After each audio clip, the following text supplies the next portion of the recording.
刑法上の大原則であるウルティマラティオについてお話をします。なんだか魔法の呪文みたいだなと思った方いらっしゃいませんか？それはあながち間違いではなく、ウルティマラティオというのはラテン語で最終手段を意味します。刑罰が最終手段である。一体どういうことなのでしょうか？現代では凄惨な事件や事故が起こるたびにマスコミはこぞってそれを報道し、ツイッターや SNS がそれに続きます。そこでの論調はおおむね、被害者がかわいそうだ、被害者のためにも加害者を重く罰しなければならない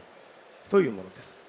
確かに我々は被害者に感情移入しやすく、それは極めて単純で明確です。しかしながら論理的にもそれは正しいと言えるのでしょうか？刑法の多くを占める過失犯、例えば交通事故ですが、交通事故の予防や防止に刑罰はほとんど役に立たないと言われています。なぜでしょう？交通事故の加害者はその事故を起こすその瞬間まで自分は人を死なせることなど決してしないと思っている我々と同じ善良な市民だからです。また対極的にほとんど起こらない事件ですが、連続通り魔殺人の行為者、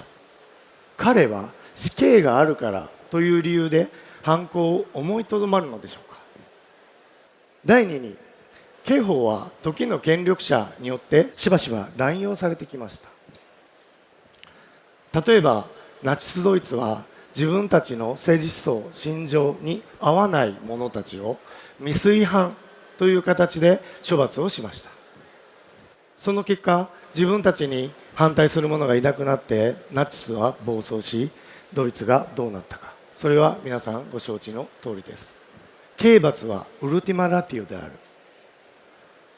効果的に、そして必要最小限度で、